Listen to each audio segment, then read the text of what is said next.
Yo, what's good with y'all? It's Major back with another video for y'all today. So I'm gonna show you guys how Ozzy makes some R&B samples for Drake. So let's get straight to it. So this sample is not too complex, a simple sample, then I flipped it into the final product. But to get started, I first laid down this foundation, which was actually the starter from Juco, and all I did was I took the vocal stem from it, which is this right here.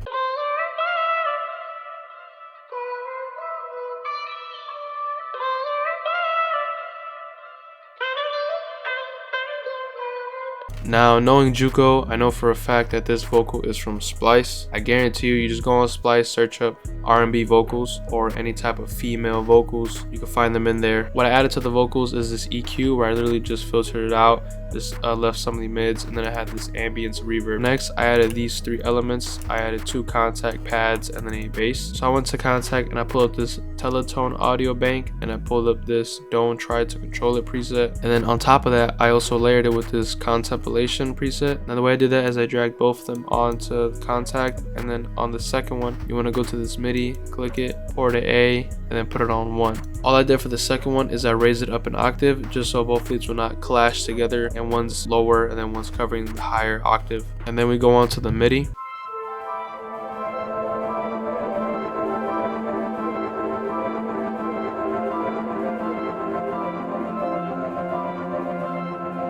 So the MIDI is pretty simple. It's just very simple chords. I just arpeggiated it and created this very weird kind of offbeat pattern, I guess. Took these chords and just changed them up so the melody wasn't so boring, but still keeping that catchy repetitive pattern, which is very memorizing to the listener. Lastly, I just did Alt-R to randomize the velocity so it wasn't so static. And then for the effects, all I did is I panned it a little bit to the left, and I used this EQ to take out the lows, and then I added pancake, just 1 bar, turn the mix down, so just having more movement. Then I took these same notes and I copied it into another contact. I went into the same bank, this one right here, and I used this preset.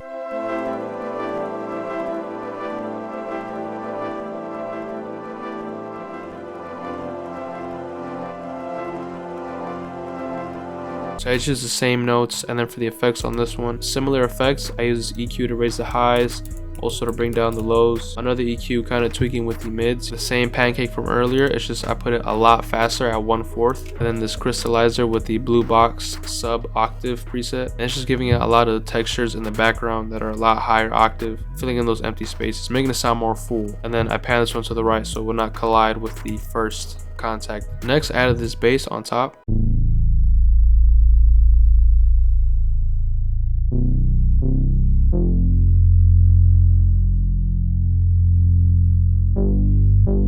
Those basses are very simple. I'm just following the original melody, so the same root note. Yeah, that's pretty much it. This bass comes from Coding Files Volume 2 with me and Keon. With the first thing in the description down below, it's a new kit we just dropped. It comes with an analog lab bank with 50 presets and a lot of the multi-key presets, which are super crazy, super fire. Around 200 drums, and then a bunch of one-shots, and obviously a bunch of phrases. Now this kit is currently half off, so like I said, it's the first thing in the description down below. All I did to the bass was this very simple envelope, and then the effects, all I added was a little bit of EQ. I just raised the lows a little bit, and that's pretty much it. Now everything else is just me rendering these 2 melodies and then just kind of flipping them into something else, just like this one right here.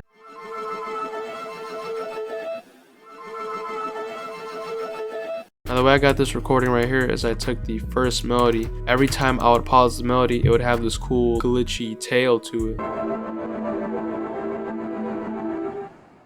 You see how when I pause it, it still plays, and I just really like that little sound. After I recorded that in there, all I did was I chopped it up a little bit, but I mainly pushed it up an octave. I used the fade in tool to just chop it up and help it all fade and be smooth together. And then for the effects, I just added pancake, just panning left and right, and this EQ cutting out basically all the lows and just raising up the highs. Now in the arrangement for the last section, I added this extra melody, which is the second melody I added. I just rendered it out, and then I threw some effects on it. I threw this portal, and I added a lot of reverb, and then added this EQ, cutting out a lot of the highs. Now with the EQ that I cut out the highs, I automated it, so I just tweaked this one down here, right click, create automation clip, and I just added this little wave right here.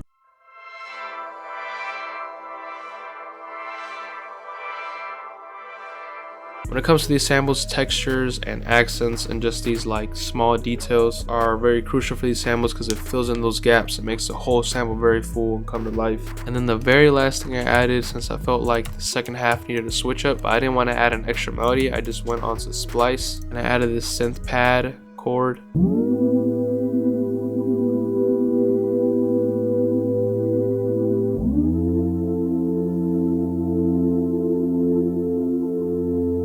After that, I rendered all this out and I flipped it. All I did is I exported it and I pitched it down 300 cents, and then I reversed it. So after I reversed it, I just chopped it up and arranged it in the order that I wanted it to go in. And then on the master, I pitched it down 2 more semitones to mess with like the texture and just quality of it. And then I exported that, and then that was how I just got the final sample.